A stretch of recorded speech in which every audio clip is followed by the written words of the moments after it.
Sir तुमचा येतोय, माझा येतोय आवाज तुम्हाला? Okay okay, thank you sir.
Hello hello hello Lahiri ji, I am audible? Hello. Yes, Mallar, you are audible. Sir, we are checking with 108 actually. Okay, 108. Okay. 108 ला, कारण yesterday it was problematic with 108 only, no? Okay. I think Dr. Mishra is there. पण Mishra madam, I am Audible? No, I think. Yes, sir. Yes, sir. Clear है सूची? Yes. बिल्कुल बढ़िया. हाँ, okay done.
Join झाले?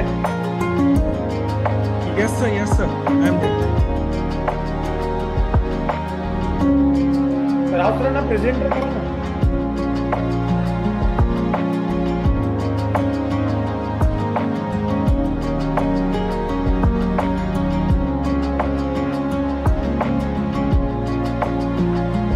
Sir नमस्कार sir. नमस्कार नमस्कार. टेक्निकल इश्यू होता काही. बरं. Recording in progress. शेअरिंग मला करून द्या. करतो.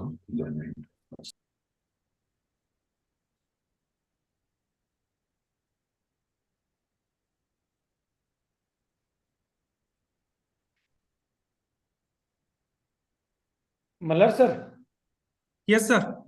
सरांचं स्वागत मी 2 मिनिटात माझ्या शब्दांनी करेन. मग आपण Okay. तुम्ही फॉर्मली सुरू करा. ठीक आहे? चालेल चालेल. Okay. As you feel, sir. Okay. Thank you, sir.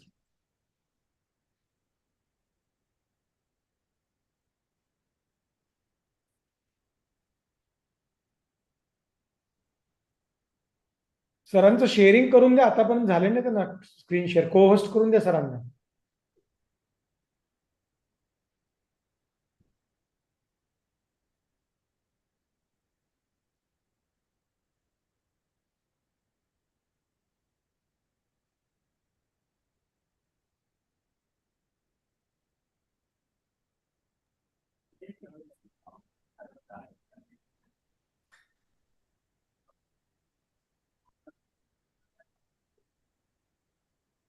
केलंय का शेअर? एक मिनिट सर. लाहेरी सर.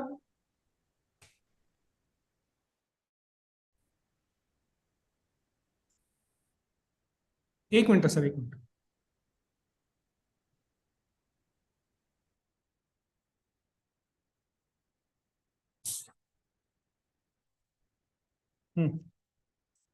नाही त्याला कोहोस्ट करायचंय मला. कोहोस्ट होत नाहीये तो कोहोस्ट. मग पारस करेल ना. You will not do it. अच्छा हो का? Why you are doing it? You just ask sir permission. His improvised. Sir म्हणतात मी इंट्रो करतो मग तू कर. माहिती ते करतो.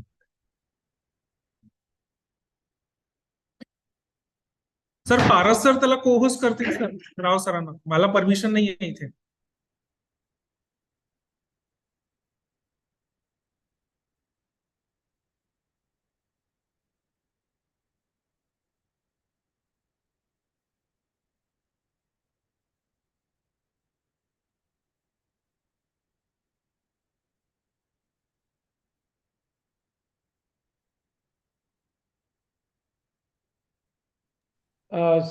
राव सर. सर नमस्कार सर. को होस्ट केलं सर तुम्हाला आता.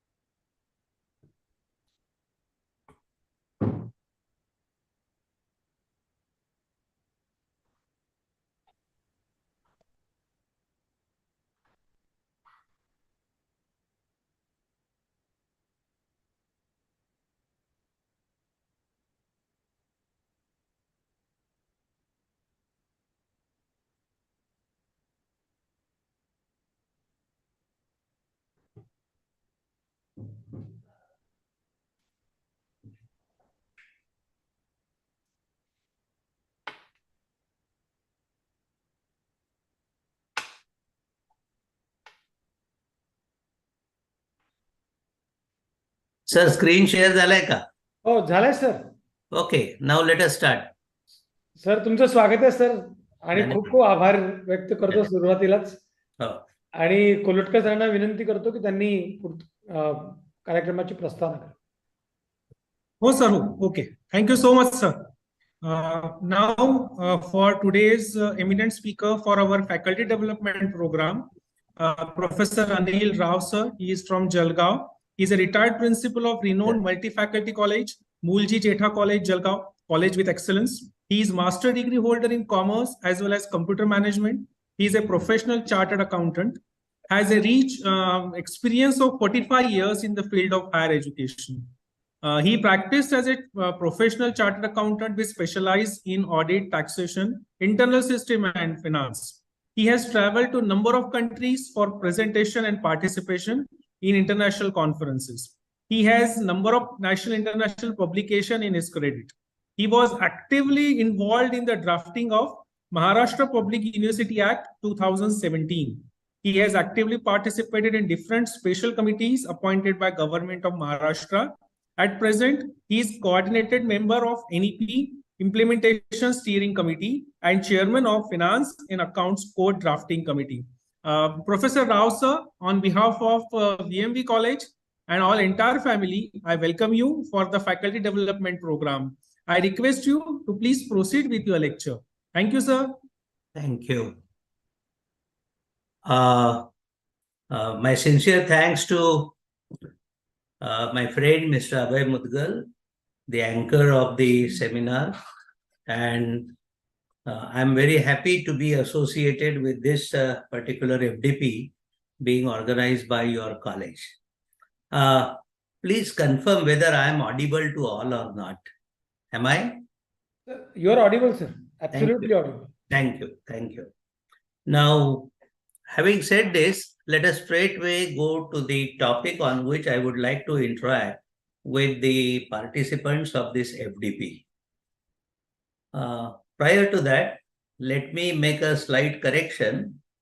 Whatever flyers I have seen about this FDP, the prefix to my name is DR, doctor, but I am not PhD holder. I am a chartered accountant only. And because of various reasons, I could not pursue my PhD in last 40-45 years. So it's a clarification. I am not doctor like many of you may be. Having clarified that, I have decided to talk to you not only on the generic part of NEP, but I would like to focus on NHEQF, National Higher Education Qualification Framework. And this is the very appropriate time, especially in Maharashtra, to understand this qualification framework. It has very simple reasons for the same. In last 1 year, this NEP implementation in the state of Maharashtra is a much talked topic, and especially in the higher education institutions and the groups of teachers, college and university teachers, much is being talked about NEP. So, instead of understanding the basic objectives and all the historical perceptions, I would like to take you a step ahead, and which is going to be a very, very important as well as near and dear topic or near and dear aspect of NEP in the time to come. My friends, you all must be knowing that Government of Maharashtra promulgated the GR dated 20th April and 16th May, whereby the NEP credit framework was made applicable to autonomous colleges to begin with from academic year 23-24. And all the affiliated colleges with post-graduation, the 16th May GR implemented the post-graduation credit framework as proposed by steering committee to all the affiliated colleges. So the statistics so says that barring the professional autonomous institutions, around 87 conventional arts, science, commerce colleges, which are autonomous in Maharashtra, have practically introduced NEP credit framework as given by 20th April GR.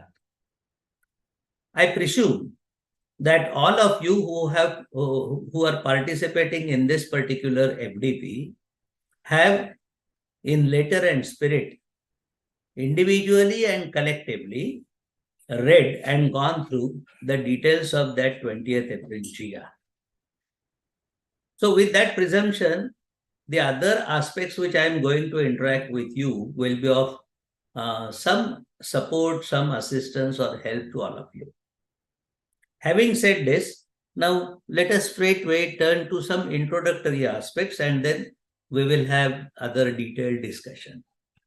My friends, the very basic foundation of NEP can be tracked, can be traced in the MDGs and SDGs. You all know that there are 8 Millennium Development Goals which have been adopted by all the countries on the globe. So 8 Millennium Development Goals with 21 targets and 60 indicators. I'm indicating all these things. I won't go into details of it.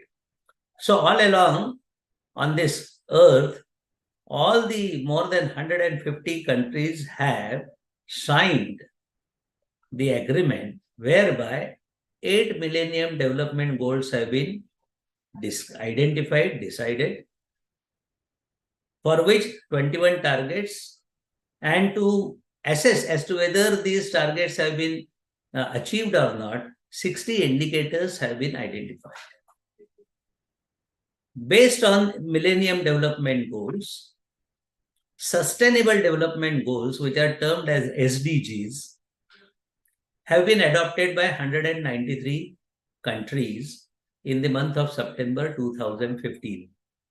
These are 17 SDGs, Sustainable Development Goals, and within these 17 SDGs, there are 169 targets.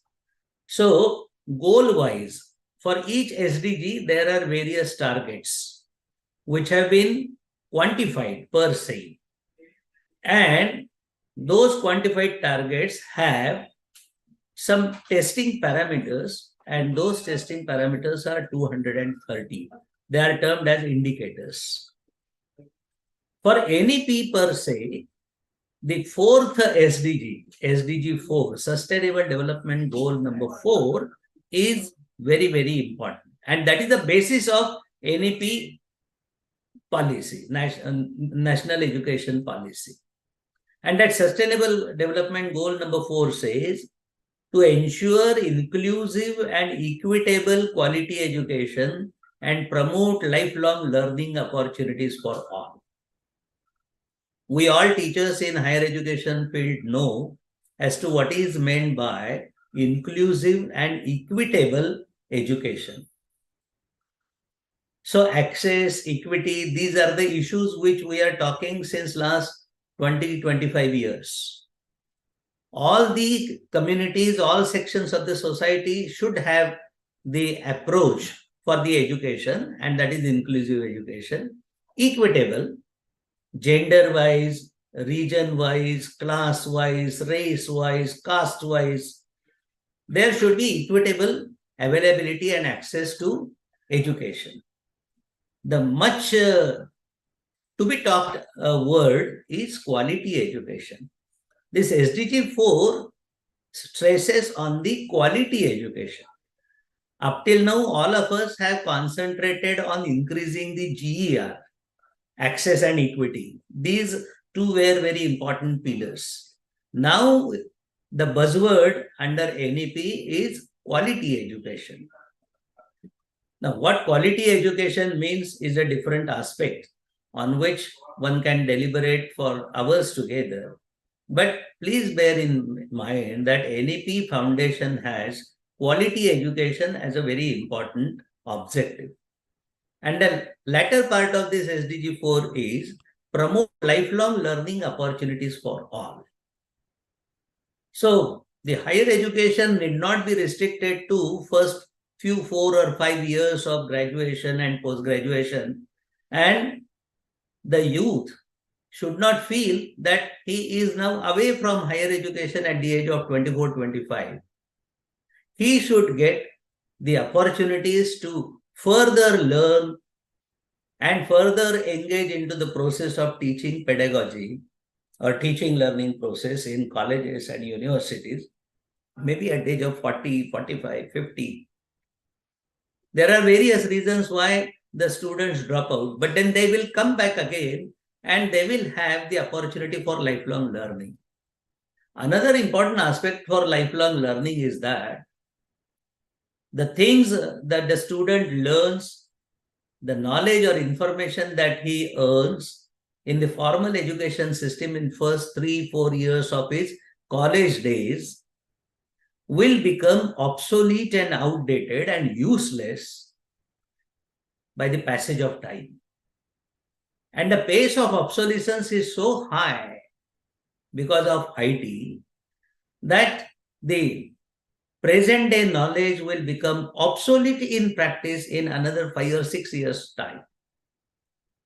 So those who will enter into business, profession, and real life situations, they will require a lot of updation in their knowledge and information, even after getting the formal degrees, bachelor's and master's degrees. And in that situation, they should have the opportunity to again come to higher education institutions and universities and learn. And therefore, this SDG 4 stresses on two aspects. One is quality education, another one is lifelong learning. And touchwood, believe me, it is not lifelong learning for specific section of society, it is for all. Then it will include adult education, it will include continuing education, it will include advanced education, it will include research and everything. So access, equity, that is inclusive, equitable on one side, and quality and lifelong learning for all on the other side, these two important aspects must be borne in mind when one studies the NEP document. My friends, what happens normally, the teachers, all the stakeholders, teachers, principals, management, government for that matter, all concentrate on the processes, structures, and they lose sight of the basic principles, policies, objectives.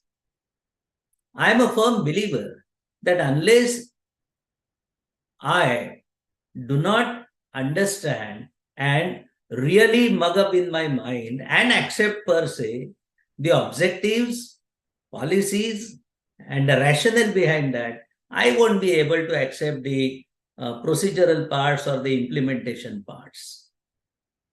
And if it is not so done, then we will just be looking to NEP document and NEP credit framework and the structures and 6 verticals on a procedural implementation part, and possibly a lot of queries may be raised as to why this.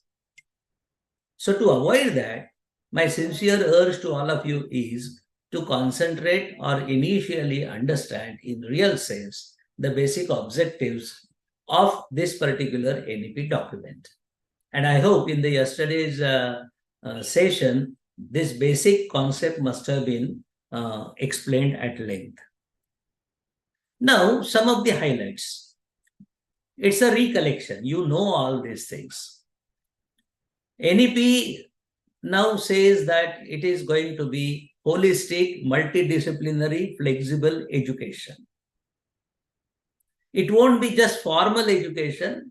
It will mean and include the overall development of the personality of a youth. And therefore, it is holistic. It will talk about his skills, his attitudes, his aptitudes, his abilities, capabilities beyond knowledge and information. It will talk about the personality facets. No doubt, we even today do a lot of things to groom the student. Theoretically, it is quite easy to define the education as manifestation of the perfection within. But what is meant by manifestation, what is meant by perfection, and for that purpose, what is meant by personality development, what is meant by holistic education, all these aspects are very, very important. So it won't be a formal, exam-oriented, standalone, faculty-specific, silos-like education, but it will be a holistic pedagogical approach which will prevail under NEP. So this is very important aspect. Multidisciplinary flexibility is at the base of NEP. is at the base of NEP.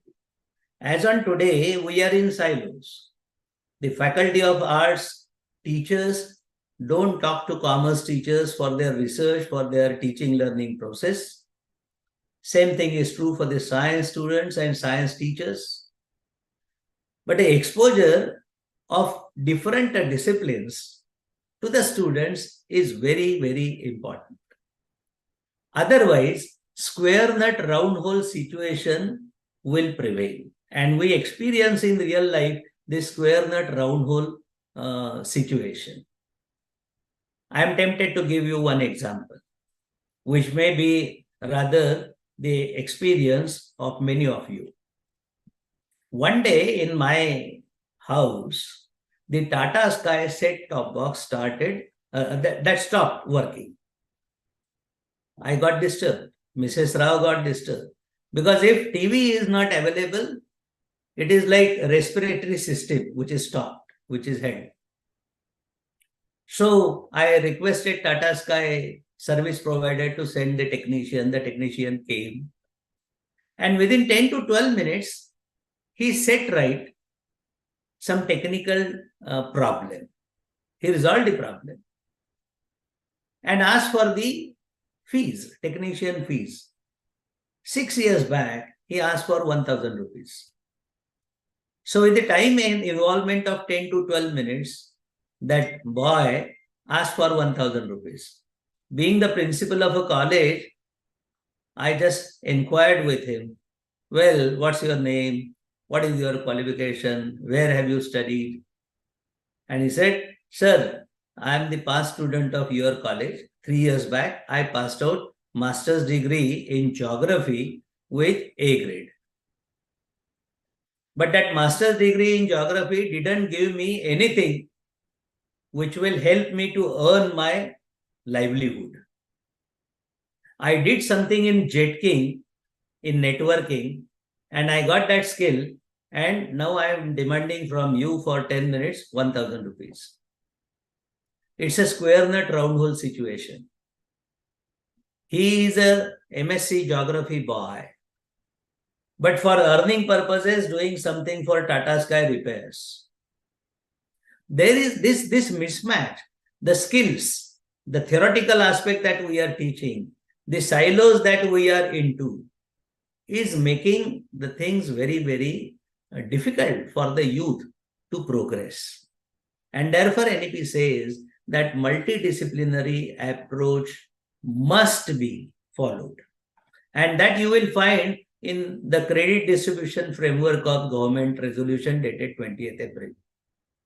Let me give the example immediately.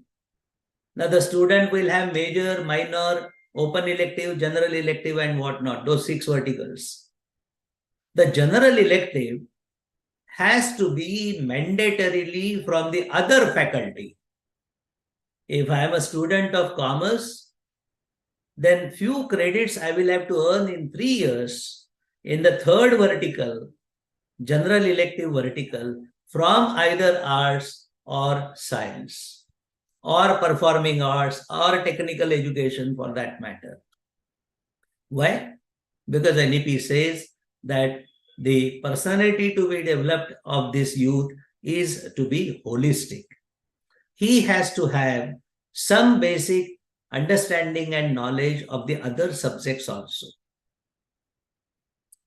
My predecessor in my college used to say, he was from science faculty, he used to say that, Anil, the dry science graduates is not the requirement, or dry science engineers is not the requirement of our society. What I meant to say?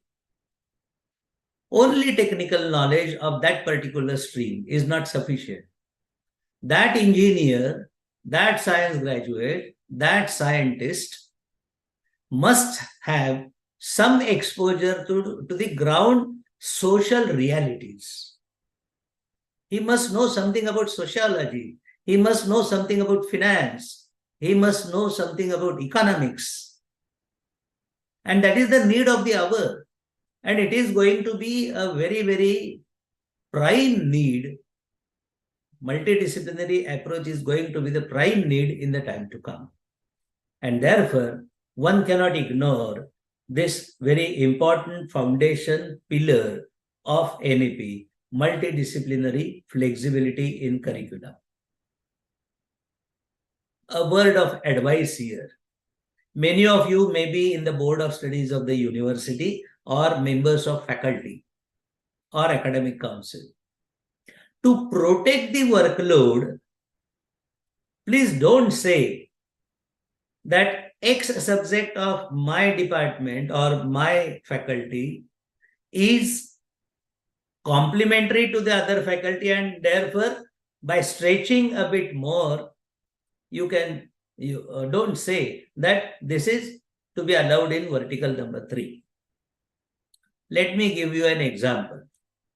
One of the autonomous colleges from Pune, which I was mentoring under steering committee structure, the principal of that college made an inquiry to me.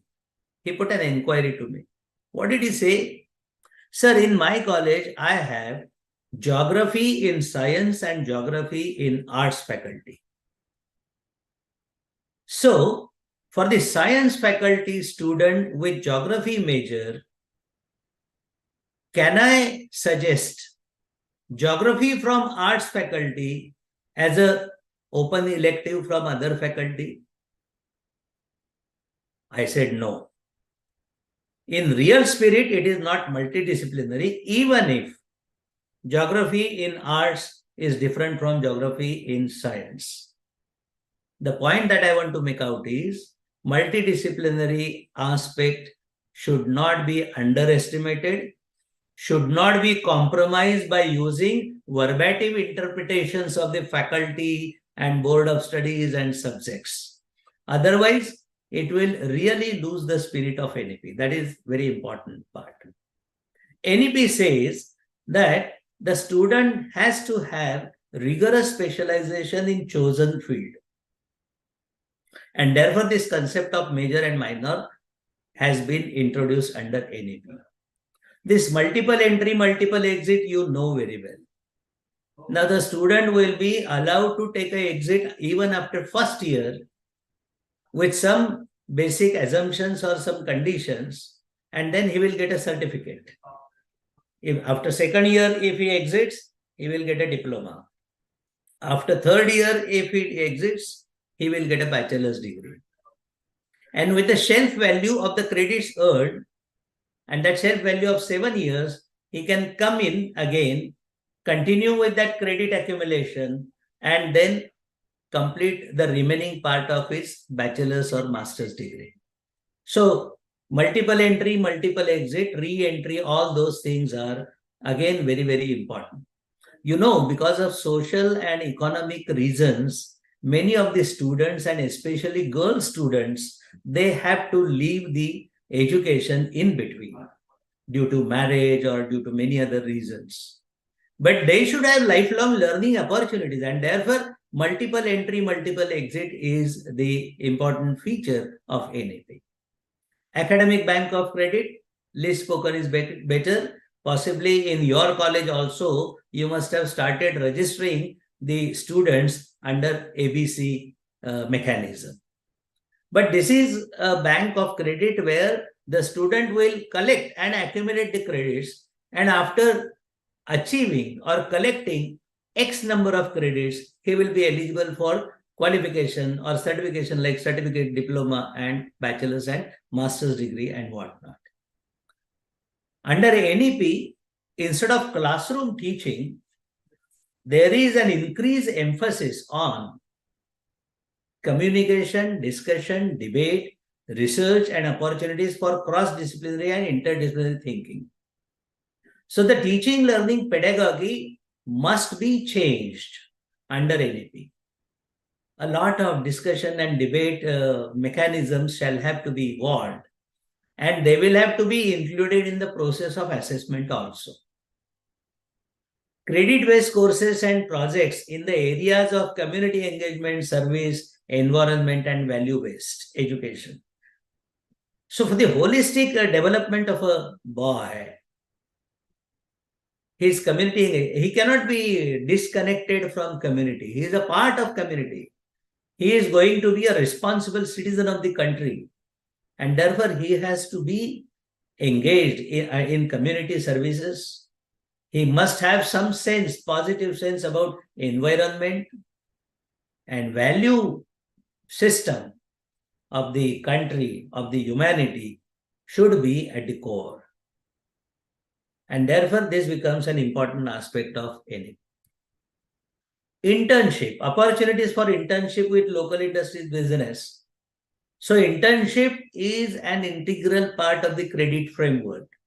If I'm to refer, it is vertical number 6 under credit framework given by Government of Maharashtra, where internship has been made mandatory. Possibly those who are postgraduate teachers who are attending this FDP, they must be aware that in the coming summer, for the MA, MCOM, MSc students, you will have to offer them internship because credit requirement for internship, field projects, OJT, on-job training is mandatory.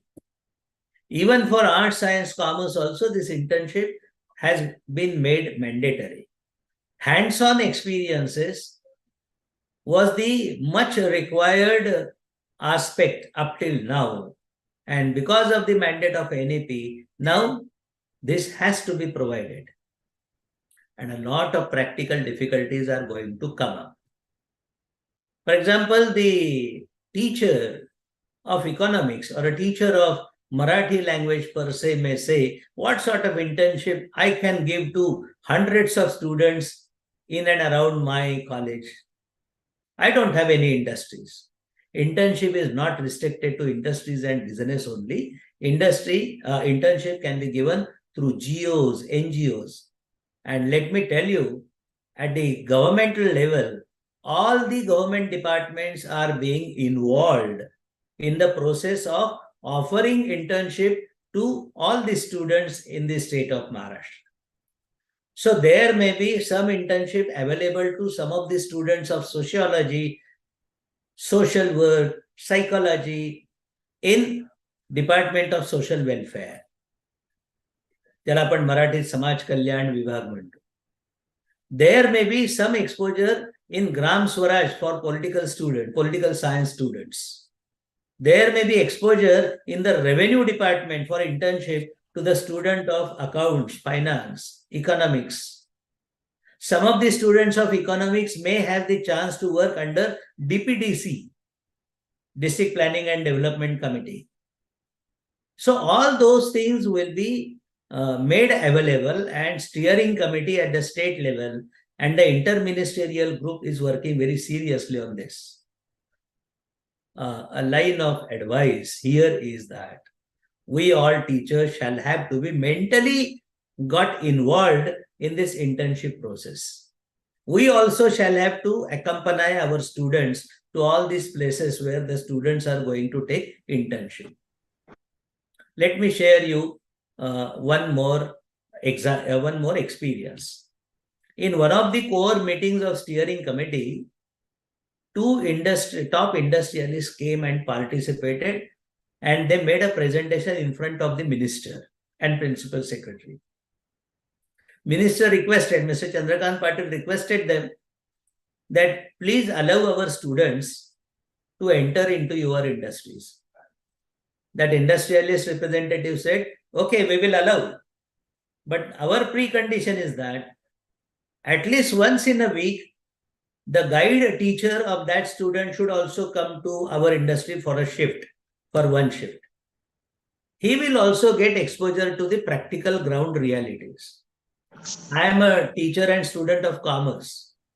I have taught for 35 years organization structures and formal, informal organization and Williams-Sprigel and Henry Fayol, which are outdated. But the ground level management practices in a small industry are altogether different from what I had taught for last 35 years. So the teacher should also be interested to get involved with the local industry and the places where you are going to send your students. The other one is NHEQF, on which I am going to talk a bit more. In the end, I can say that because of NEP adoption, there is going to be a shift from provider-centric to user-centric system. Now, it is not that the Board of Studies will decide the syllabus and the students by force will have to accept it. Now, it is user-centric. Cafeteria approach will come in. The student will decide that 2 credits I will take from this point, 2 credits from this aspect. It will be his choice and not the choice of principal or teachers as to what he should learn. He will decide what he wants to learn, and you will have to provide for all the learning opportunities to him. And it's a major change in the mindset. Provider-centric to user-centric. It is student-centric. One more thing, RPL, recognition of prior learning. You know, many of these students, because of inheritance, they have some inbuilt skills. For a student of goldsmith, Sonaracha Mulga, student of a businessman, he knows business very well. NEP says that he has learned a lot before coming to you. Recognize that prior learning, creditize it. Don't force him to study it again.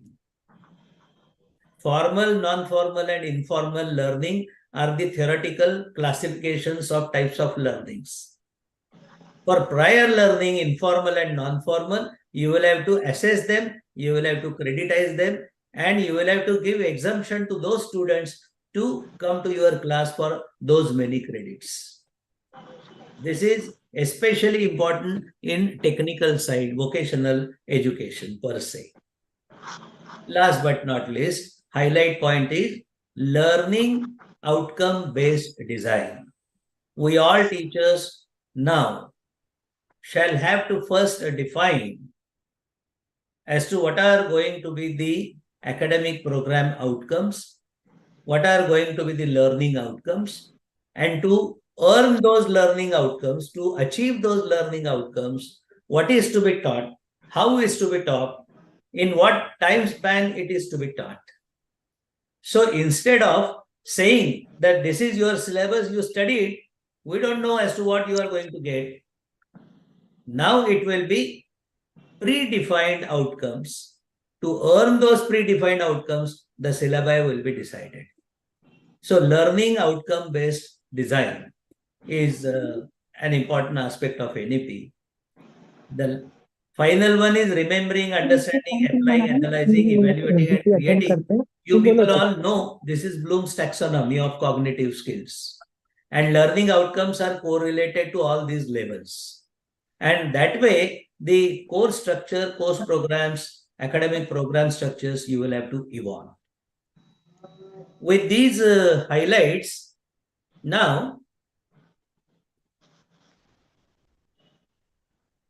let me talk about the higher education qualification framework per se.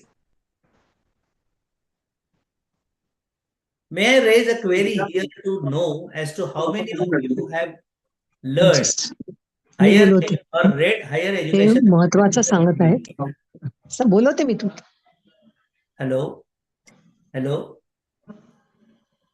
Hello? Am I audible, sir?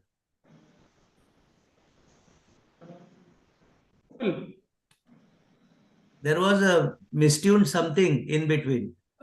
या माझा ऐकू येतंय का? आवाज येतोय sir व्यवस्थित. हा, मध्ये कोणीतरी बोलल्यामुळे मला वाटलं मिस्ट्यून झालं काहीतरी. आणि डॉक्टर भिडेंचं हे अनम्यूट झाले, म्यूट झाले, अनम्यूट झाले. Okay, okay. Now with this particular thing in mind, now I don't want to take you to many of the slides, but now I would like to talk to you about some concepts of NHEQF, National Higher Education Qualification Framework. I presume that the document of UGC, which was released in the month of April 2023, has been discussed and read by the participants. Mr. Mudgal, will this assumption be realistic? NHEQF, National Higher Education Qualification Framework. The document most of the faculty members must have read, I suppose. Yes, sir. It seems to be. Can you presume so? Yes, sir. So presuming that, then certainly I will have to concentrate on some important aspects of NHEQF, and that touching points will be now deliberated by me. Possibly, all of you know that at the national level, right from school to PhD, various levels have been defined. To correlate it with higher education, for first year student, the level which has been numbered is as 4.5. Up to HSC 12th standard, it is level 4. 4.5 is first year, 5 is second year, 5.5 is third year, and so on up to PhD. Now, 4.5 is the first year of the bachelor's degree program. That National Higher Education Qualification Framework has given specifically the learning outcomes expected at each level. For example, at 4.5, when the student goes out with a certificate, then that student will have certain knowledge, certain skills, certain attitudes, certain abilities, certain aptitudes. Now, this knowledge, skill, ability, aptitudes, all these things he will get in first year, which will be necessary for him to perform a particular type of job in employment, self-employment, entrepreneurship, or whatever earning source he goes into. For him, the job profiles have been defined. What type of job the first year BCom completed boy can enter into, and what job he can perform when he completes his bachelor's degree. These have been defined by NHEQF document. For example, a commerce boy doing first year program will do, or will be termed able to perform a very simple clerical job, assistant job of filling the bank slips, withdrawing the cash from bank, some banking transactions, some basic accounting at any small business place. But as he progresses from first year to second year to third year, the job profiles change. It is a surprise, and it will be a sort of shocking thing for many of the faculty members that all these job profiles, level-wise, have been well defined in the policy document. And what is that document which I referred to? April 2023 document of UGC. Similarly, AICT, All India Council for Technical Education, has also come out with the NSQF document for vocational education and professional education. So my sincere urge to all faculty members is that please read that document seriously.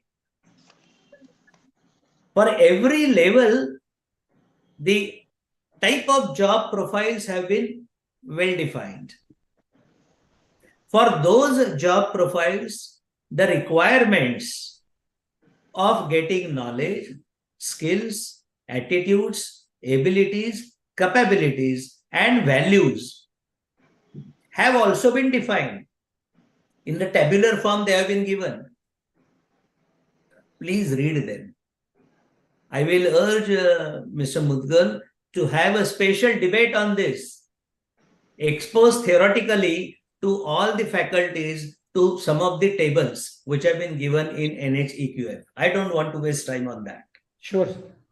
So for certificate level, diploma level, bachelor's level, master's level, and even doctoral level, the job profiles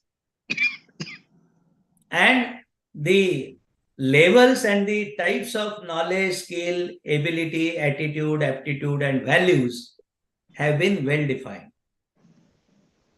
To understand those definitions, to understand those words, my friends, is a skill.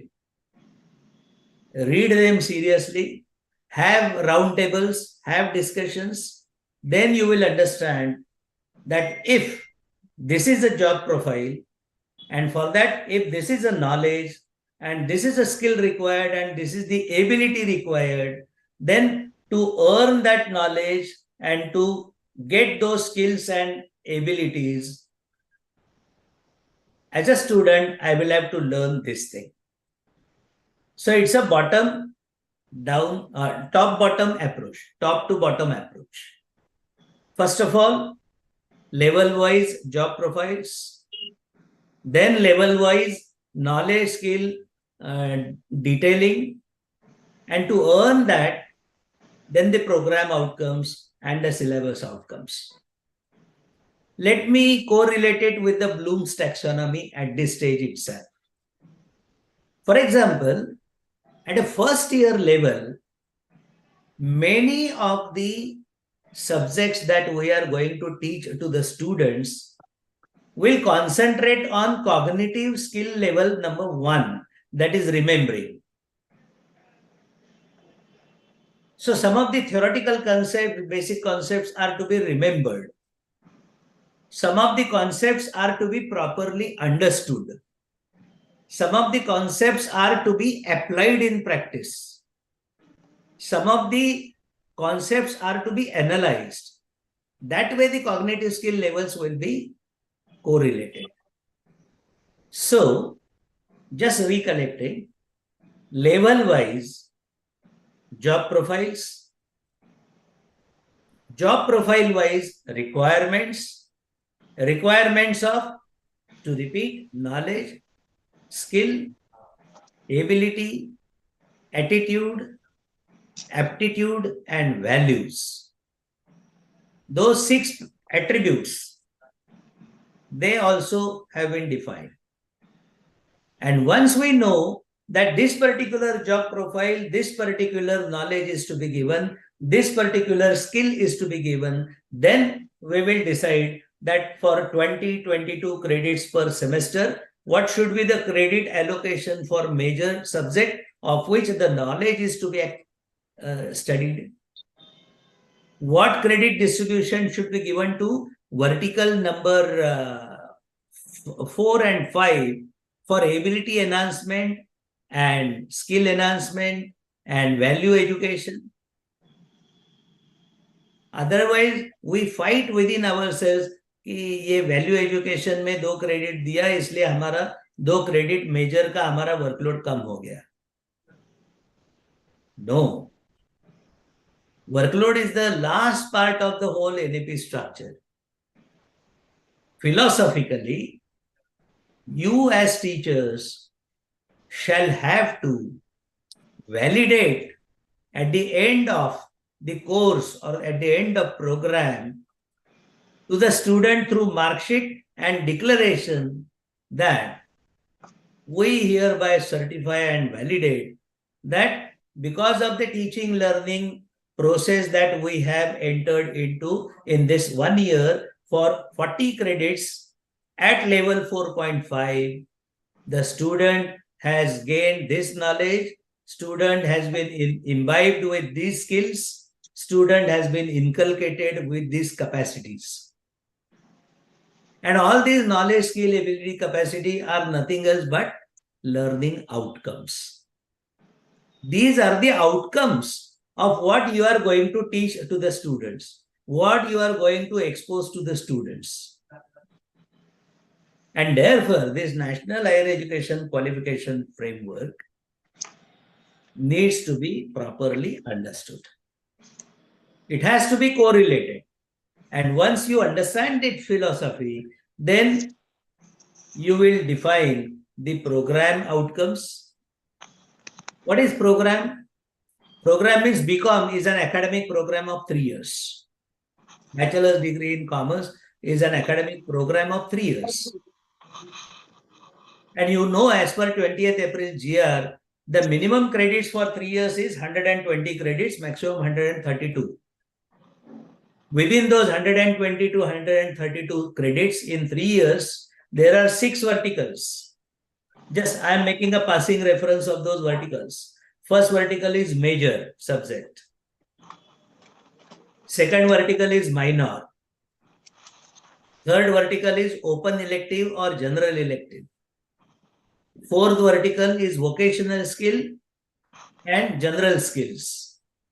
Fifth vertical is ability enhancement, value education. Sixth vertical is on-job training, community service, internship, field project. So under these 6 verticals, with the philosophy of NHEQF,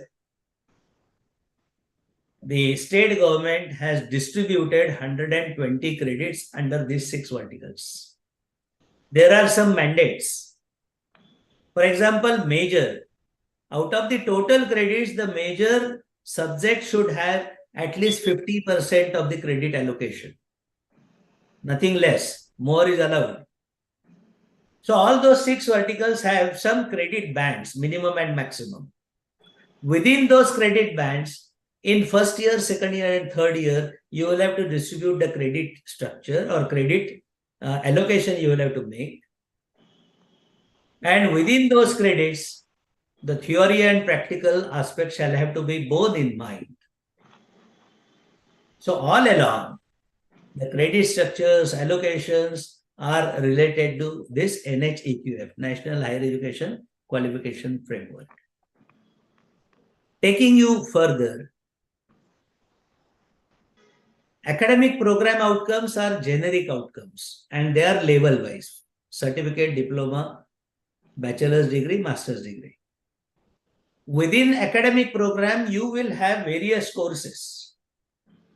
For example, a student of science will have physics major and may have electronics minor and may have economics as general elective from arts faculty.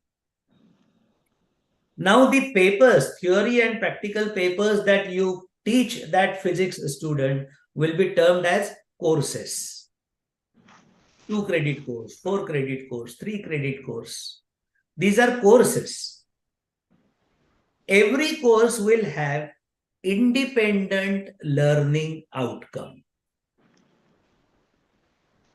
And it is not necessary that the course under vertical 6 will have the same learning outcomes which the course of vertical 1 will have. For the simple reason that vertical 1 is for major. For major, you will have to take the student progressively from level, I hope this slide is on the screen, and the 14th point is remembering, understanding, applying, analyzing, evaluating, and creating. These are the cognitive skill levels under Bloom's taxonomy. So for major, you will have to take the student in 3 years' time to straightway level number 4, analyzing. Because when he passes out bachelor's degree, he is going to be in such a market, job market, where he will have to analyze the situation, analyze the condition, real life condition, and then apply the knowledge that he has earned properly being understood. That is the skill which is required for that bachelor's degree level. So these cognitive skill levels, level 1 to 6, 1 is remembering, 2 is understanding, 3 is applying, 4 is analyzing, 5 is evaluating, 6 is creating. When you go to master's degree level and then doctoral level, it will be creation of something new, creation of new knowledge. But up to bachelor's level, these first 4 cognitive skills you will have to map. And all the courses will have these different levels.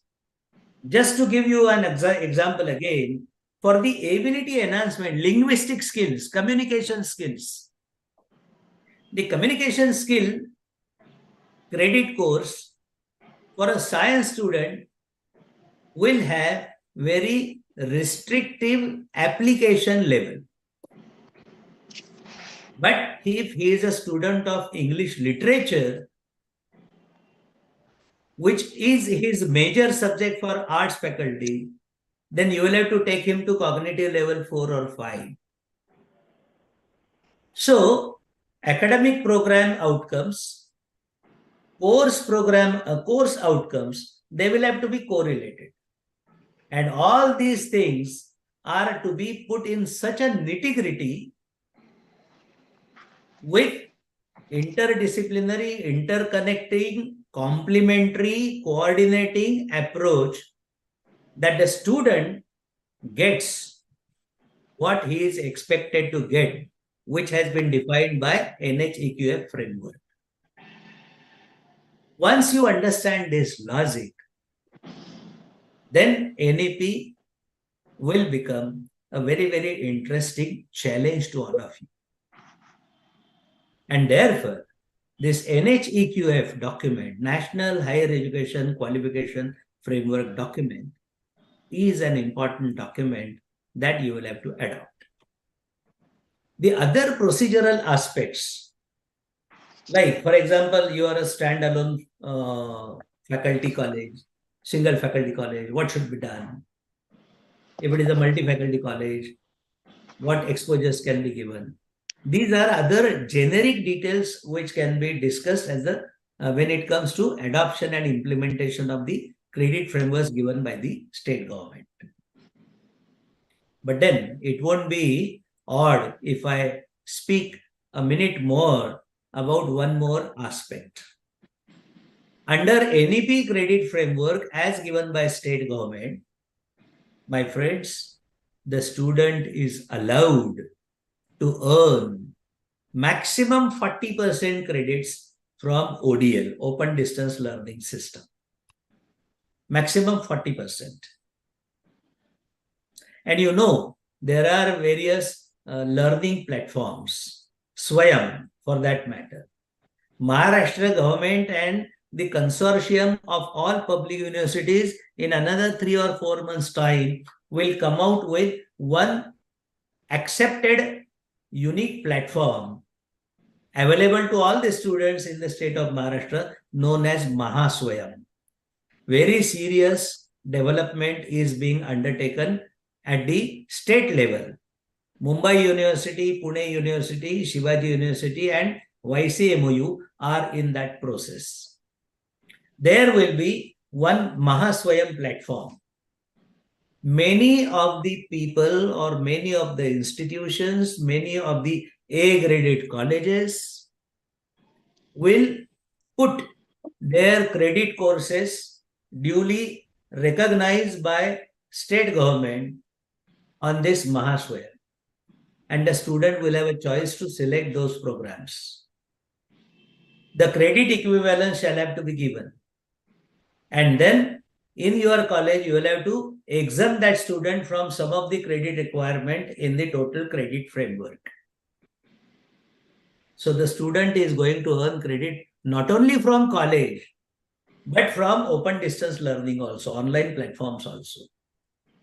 It won't be odd if I give you an information that MKCL, Maharashtra Knowledge Corporation Limited, has evolved around 63 different 2 credit, 4 credit progressive programs for first year, second year and third year in the Faculty of Commerce and Science. The courses include courses on tally, courses on taxation. I, being a chartered accountant, I am giving these examples. But instrument handling, central instrumentation lab, calibration techniques, all those have been provided for. Many of the service providers are coming forward. Let me tell you that Deccan College, Pune, known for archaeology and Indian knowledge system, they have evolved some credit courses. They will be made available on the Swayam platform or YCMU platform or Mahaswayam platform. Then it won't be mandatory for the student to learn in your college for those 2 credit IKS program. He can take that credit from ODL system. So this is going to be one major shift, ODL. And last but not least, next year, possibly from academic year 24-25, there is every possibility that the student will be allowed to take some of the courses from other colleges, other institutions. For example, a student of my college knows that physics is being taught very ideally in this college, but the other minor subject, chemistry department teacher is not that good. Chemistry laboratory is not that good. But a nearby other college has very good chemistry teacher, very good chemistry instrument. Then the student is allowed to take that 4 years credit course under general elective, that is vertical 3, from the other nearby college. Up till now, it was a mandate that everything the student must mandatorily learn from my college. It's not provider-centric, it is user-centric. Student will decide. And it's an alarming situation also. If I am not teaching well, as a principal, if I am not giving good facilities of laboratories, computers, library, a student will take admission somewhere else or will take admission with me and take some credit courses from other college. So multi-institutional admission and multi-platform access to education, these two are going to be a game-changing agents in the time to come. Do you know that Gokhale Institute of Economics and Political Science, Delhi School of Economics, even IIT for that matter, Tata Institute of Social Science, they are in a process of evolving 2, 4, 6, 8 credit courses to be offered online to all the far-reaching students or far remote place students in the state of Maharashtra. If a student from my college is going to get a credit in his certificate or in his mark sheet that he has done 4 credits from IIT Powai credit course, IIT Mumbai credit course, he will have a temptation and he will carry some respect also. So that is a sort of additional advantage to the students. But on the other side of the coin, that is a sort of big challenge to all we teachers to retain our students within our college. And this is going to make a lot of change. My friends, the things are evolving very fast. You cannot be under the impression that let it come to us, then we will see. Instead, जैसे हिंदी में कहते हैं ना, अभी जाग जाओ, अभी काम शुरू करो, आत्ताच जागे व्हा, आत्ताच विचार करा, आत्ताच बदलण्याचा प्रयत्न करा. हे बाय फोर्स आणलं जात आहे आणि आमचं स्वातंत्र्य अबाधित ठेवलं जात नाहीये असं म्हणता येणार नाही. कारण आता मुलांचं स्वातंत्र्य महत्वाचं आहे, मुलांची टोटल डेव्हलपमेंट महत्वाची आहे. NEP says that the students must be given some exposure to Indian knowledge system. Indian knowledge system म्हणजे सत्यनारायणाची पूजा आणि तुकारामाचं विमान असं गेलं वगैरे असं नाही. Scientifically proved Indian knowledge is to be taught. It has some philosophy also. It has some sociological principle also. It is proved beyond doubt at the international level, at the global level, that that country progresses continuously, steadily, in which the students, youth, have very high regards, respect about the past of the country, about the heritage of the country. Unfortunately, up till now, that very bright heritage, proven heritage, was suppressed. आपण जे म्हणतो ना की त्या गुलामीमुळे आपल्याला ते असं dormant ठेवलं गेलं. आपल्या प्राचीन परंपरेचा वारसा जो आहे त्याच्याबद्दल आपल्याला अभिमानच वाटत नाही. आपल्याला वाटतं की युरोप आणि अमेरिका म्हणेल तेच खरं आहे.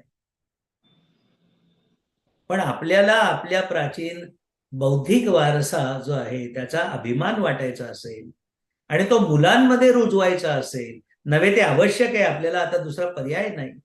ज्याच्यामुळे देश प्रगती करू शकणार आहे, अभिमान जागा होणार आहे. अन्यथा इस्रायल आणि जर्मनी, जपान पुन्हा उभं राहिलंच नसतं.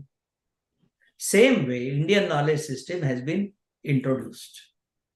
So these are some of the important aspects and facets, of which very important and near to me is NHEQF, Learning Outcome Based Syllabus Framework, which I have talked to you. I hope around 45-50 minutes I have talked to you, around 50-55 minutes. So I wish you all the best. And I request all of you to really, in spirit, in letter and spirit, go into the details individually, collectively, in groups, deliberate, discuss on those documents which have been released by Ministry of Education and UGC and AICT up till now, and which are being released very frequently. Every day you will have something new. And that will help you to prepare yourself to adopt NEP changed environment in your college, as at the institutional level and your individual professional career level. All the best to all of you. Thank you. I am done, Mr. Mudgal. Thank you, sir. Thank you. Rao, sir, I am deeply grateful to you on behalf of VMV College and on behalf of Shri Nagpur Gujarati Mandal. Really, it was an eye-opening talk for all of us. Sir, I am deeply grateful to you. Now it's over to Dr. Mallar for official, formal vote of thanks. Thank you, sir. I have to take some queries. Sir. Yes, sir. Is there anybody to any questions to be asked? Anyone from the participants? Faculties? Yeah, Poddar madam is asking something. Okay. Yeah, Poddar madam. Ask her to put on her video if possible, if she is online. Poddar madam, you are not audible. She is on. Will you please tell me regarding the formation of clusters? Formation of cluster. Are you talking about cluster university you are talking about? Cluster formation given in the NEP? See, for cluster formation, the very first step which has been now taken by state government is about the cluster university. Yeah. The GR of cluster university, the policy document has been released, wherein it is said that minimum 2, maximum 5 colleges, higher education institutions under one management can come together and form a cluster university. This is one concept of cluster. Another one which is anticipated under NEP is that some of the higher education institutions, that is nearby colleges, can come together to share their facilities, infrastructure, learning resources, and sharing of credits amongst each other. And the third concept of cluster is there are single faculty colleges. Yeah. For example, one of the management has one arts, science, commerce college and standalone law college and standalone B.Ed college, College of Education. Now, for making the whole thing multidisciplinary, this law college, education college and arts, science, commerce college can form a cluster and offer different interdisciplinary credit courses to each other. Okay, okay. Fine, fine. Thank you, sir. Because my college is single faculty college, no? That's why I'm worried about it and I wanted to know, sir. Thank you a lot, sir. But your college is a education college or law, arts, commerce? What is It's it? a commerce college, sir. Right. So you will have, right. Yeah, Then, but our management has 3 different colleges. That means of higher education. Along with VMV, the same management we have. Then you have to enter into a collaboration MOU, practical procedural MOU amongst each other, all these 2 or 3 colleges. And then for the arts and science students of VMV, you can offer commerce courses. Acha. And for your commerce faculty, VMV science science faculty can offer some courses under vertical 3, general elective. Okay, fine. Okay, thank you, sir. Any other questions, Dr. Bhide? Yes, I have a question. I think the university will have to decide upon the fees based upon the credits. The fee structure is going to be a big problem, I think. A detailed debate can be held on this because I am leading one subgroup at the state level about the fee structures.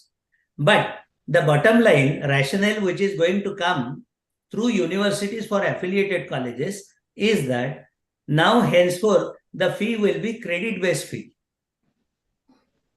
Okay. It will be credit-based fee. And the procedural part is being evolved because a lot of contradictory and complementary situations are evolving. The student earns a lot of scholarships under social welfare, director higher education and whatnot. And it is directly transferred to his account, DBT, direct benefit transfer. Now, how to transfer from one college to other college this credit or this fee is the procedure which is being evolved.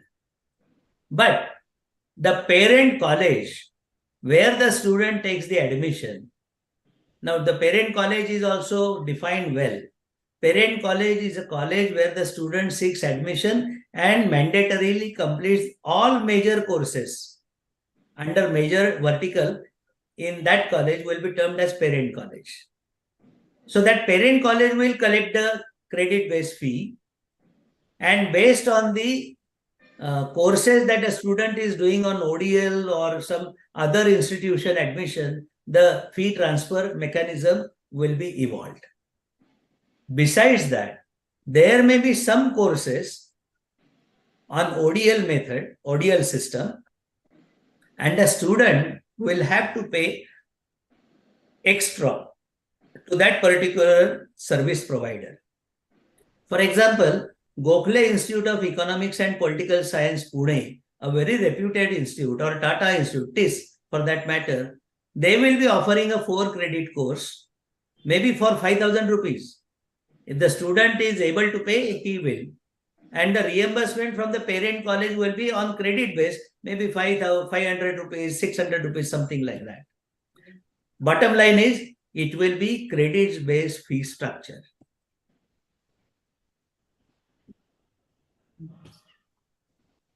Rao sir, my question is, yes. Can you please throw light on degree awarding colleges? The structure of degree awarding colleges? See, for degree awarding colleges, the presupposition is that they are autonomous. Okay. So all the autonomous colleges, once they become, as per University Act, empowered autonomous college. Right. Now, last year, empowered autonomous college is a concept which has been introduced by Maharashtra state government. There are around 23 empowered autonomous colleges. Are you aware of empowered autonomous college concept? No, sir. Let me tell you. An autonomous college which has 5 years standing with A grade is eligible to become empowered autonomous college. Okay. Section 2 of Maharashtra Public Universities Act defines as to what is empowered autonomous college. And it gets a privilege. And the first privilege to begin with in first 2 or 3 years as per government GR is that once the autonomous college with 5 years standing of A grade becomes empowered, in first 3 years, that college will offer a joint degree with the parent university. Okay. As on today, autonomous college student gets a degree of the parent university only. Right. When it becomes empowered, it will have the freedom to frame its own credit program structures, but the degree will be joined, say VMV and Nagpur University, like that. And after this first trial, toddling stage, the things will mature, and then this empowered autonomous college will be empowered to give the degree by itself. Okay. And as on today, empowered autonomous college is not allowed to grant a degree directly. And UGC has to come out with some detailed guideline as to what should be the precondition to make that particular college eligible to be a degree awarding college. Okay, sir. Thank you, sir. Thank you. So any other questions from the audience? Sir, as it is a question of autonomy, so in a similar track, I am asking, what about the financial autonomy? Financial autonomy. Can you define the financial autonomy of institution? Is it? He was not audible, but as I understand, he is asking about NSQF. No. Financial autonomy. He is asking about financial autonomy. Okay. Now, my friend, what do you mean by financial autonomy? Financial autonomy means concerned with the salary of the. So that is right. As a teacher, let me make the doubt very, very clear. When the college becomes autonomous, the granted teachers get the protection and the financial salary grants are being protected. You don't bother about that financial loss. Thank you, sir. Good afternoon, sir. There is one proviso, my friend, for that. There is one proviso that, please believe, that you will be protected, your salary will be protected, no doubt, provided you have the students. If the students don't take your course and students go to some other college for that course, then certainly you will be termed as surplus and you will be transferred. नमस्कार. Sir, आमच्या कॉलेजमध्ये post graduate courses आहेत आणि specially MSc courses मध्ये आता थोडं मोठ्याने बोलाल का? थोडं मोठ्याने बोला. सर, ऐकू येतं सर आता? हो, बोला. सर, आमच्या कॉलेजमध्ये पोस्ट ग्रॅज्युएशन चेअर द्या बसायला. हो.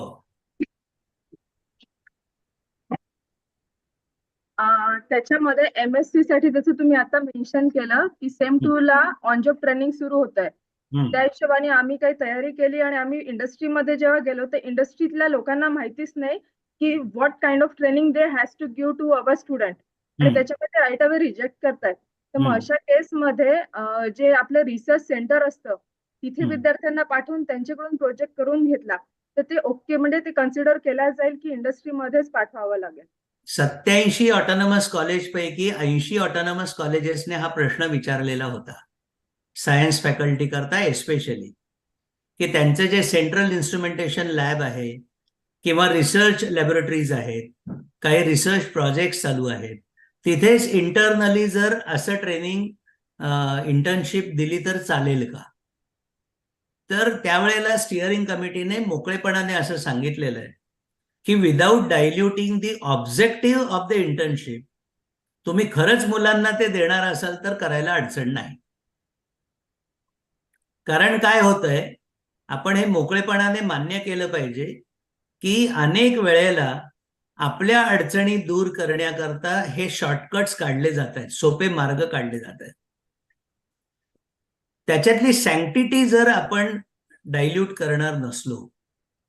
आणि मी ज्या लर्निंग आउटकमचा उल्लेख केला आहे त्या MSc झालेल्या मुलाला त्या कॉग्नेटिव्ह स्किल मधलं जे स्क्रीनवर आताही आहे त्याला अप्लाइंग, अनालायझिंग, इव्हॅल्युएटिंग पर्यंत न्यायचंय तुम्हाला.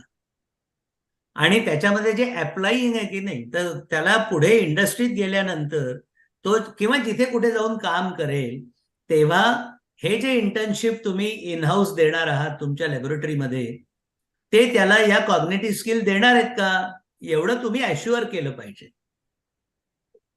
नाहीतर मिअर कंप्लायन्स मोडमध्ये केलं, टेक्निकली नाही कोणी म्हणणार नाही, पण मुलं म्हणतील याच्याऐवजी आम्ही इंडस्ट्री प्रिफर करू. एक. नंबर 2, तुम्ही जे म्हणलात की इंडस्ट्री म्हणते की काय करायचंय काय शिकवायचंय आम्हाला माहिती नाही, तर मला असं वाटतं की इंडस्ट्री बरोबर पोस्ट ग्रॅज्युएटचे टीचर म्हणून या लर्निंग आउटकमचं कोरिलेशन करून तुम्ही सांगितलं पाहिजे की या मुलांना हे स्किल्स तुमच्याकडच्या 8 आठवड्यांमध्ये देणं अपेक्षित आहे. आणि ते स्किल्स कुठले असावेत. मी थोडंसं अग्रेसिव्हली बोलतोय अनुभवाने, कोणावर टीका नाही करत. अनेक आपल्या मनातलेही जे स्किल्स आहेत मॅडम ते सगळे कागदावरचे आहेत, हँड्स ऑन नाही आहेत. म्हणून मी जो मध्ये उल्लेख केला की त्या इंडस्ट्रियलिस्टने म्हटलं की मी MSc केमिस्ट्रीच्या मुलाला माझ्या लॅबोरेटरीमध्ये, टेस्टिंग लॅबोरेटरीमध्ये घेईन, पण त्या MScचा इंटरनल गाईड जो असेल, टीचर गाईड, त्याने पण आठवड्यातून 1 दिवस सकाळी 7:15 ते दुपारी 3:15च्या शिफ्टमध्ये माझ्या लॅबोरेटरीमध्ये आलं पाहिजे.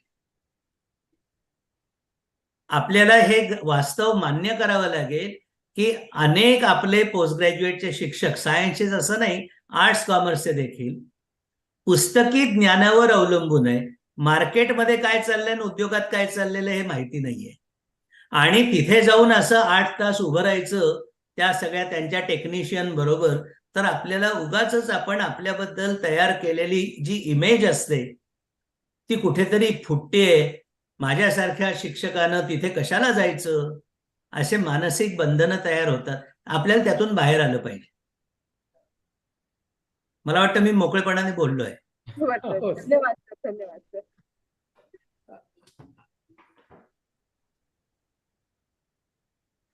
Good afternoon, sir. Yes. Am I audible? Yeah, please.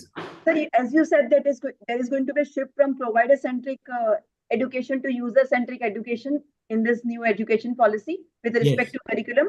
My question is it not going to be challenging to design a customized fee structure for the colleges like?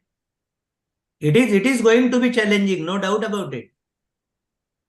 And you will have to evolve the cafeteria approach in your college. Okay. There may be some student who will be readily or who will be prepared to pay you 8,000 rupees for a 4-credit course, provided that is a very valuable course for him. Okay. It is going to be challenging, no doubt about it. It will be like a menu card. It will be cafeteria approach, menu card. See, let me give you one example, one experience. For the steering committee meeting, I was in Flame University, Pune. Okay. You know, it's a private university charging 7 lakh rupees. Forget that economic Bhandwalshahi model. Forget that. But when we were there, in one auditorium, around 120 students were searching on the screen, different screens, various courses. And around 60 optional courses were offered by 60 faculty members. And students were given a choice. You select 2 courses from these available 60 menu card courses. Now the students had a rush to 3 or 4 teachers. I was observing that for 2 hours. It was a huge rush for 2 teachers' table. Because course contents and the teacher per se, teacher also carries a lot of very good experience-based image and in the students. It was a very huge rush to those 2 tables. There were 4 tables where not a single student was a taker of that course. Let me give you one example from my house.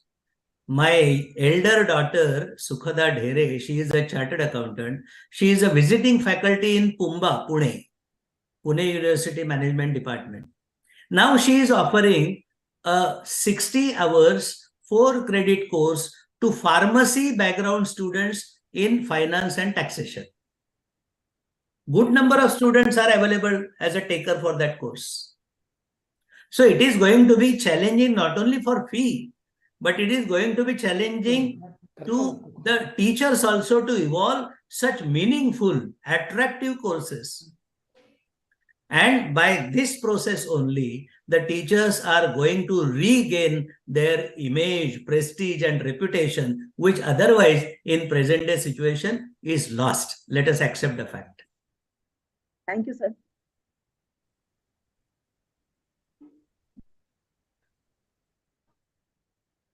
Any other question from the faculties?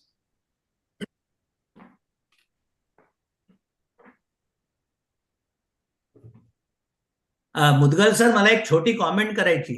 Sir बोला ना, sir बोला ना. आपल्या या ग्रुपमध्ये 55 ते 60 वयोगटातलेही प्राध्यापक असतील. आहेत ना सर. ते म्हणतील की हे सगळं येईपर्यंत, रुजेपर्यंत आपण रिटायर होऊन जाऊ, आपण कशाला काळजी करायची. अनेकांच्या माना डोलवताना मला इथून दिसतंय स्क्रीन मध्ये. पण गमतीचा भाग वेगळा. मी तर आता 70 वयाचा झालेलो आहे, तरी सगळीकडे फिरतोय, काम करतोय.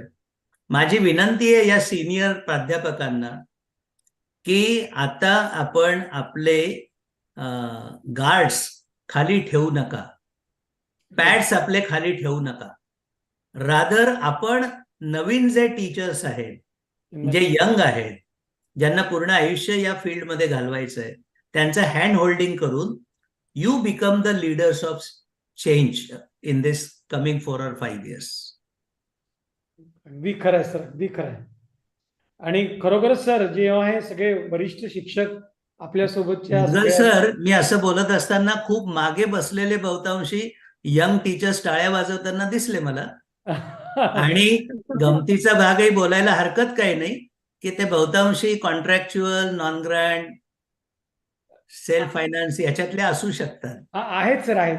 अगदी बरोबर. Sorry for the lighter comment. Nothing against anybody. नाही, अगदी बरोबर आहे सर. आणखी कुणाचे काही प्रश्न असतील सर?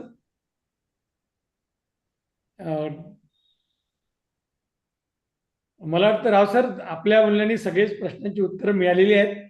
आणि मी अगदी मनापासून आभार व्यक्त करतो सर की तुमच्या या सगळ्या टॉकमुळे बऱ्याच गोष्टी आम्हाला मोठ्यापणाने कळल्या. आणि सर, येणाऱ्या काळात सुद्धा आमच्या कॉलेजला आपली मदत लागेल. आणि आता आम्ही we are just in a learning phase. म्हणजे मी स्वतः सुद्धा मी विद्यार्थीच आहे. मला तर काही अजिबात या NEP मधलं खूप काही बरंचसं कळलं असं नाही. आमच्या प्राध्यापकांना बऱ्याचशांना कळले असेल, पण मी सध्या विद्यार्थी असल्यामुळे आमच्या महाविद्यालयाला तुमची सातत्याने गरज पडेल, तर तुम्ही मदतीला या अशी नम्र विनंती आहे. थँक्यू. मला सर आभार. हो सर, हो. राव सर, खूप खूप धन्यवाद. वेळात वेळ काढून तुम्ही आमच्याकडे आलात आणि तुमच्या बिझी शेड्यूल मधनं आम्हाला वेळ दिलात. आणि डेफिनेटली तुमचे NEPचे जे कन्सेप्ट आणि डाऊट्स आहेत प्राध्यापकांना सॉल्व्ह करून दिलेत. खूप खूप धन्यवाद सर. VME परिवाराकडनं खूप खूप धन्यवाद. सर, एक विनंती आहे शेवटची, तुमची PPT सर आम्हाला शेअर करू शकाल का सर? पाठवतो. मी मुद्दामून काही स्लाइड मुद्दामून घेतल्या नाही, त्या पण तुम्हाला पाठवून देतो. धन्यवाद. Okay, thank you sir. All the best.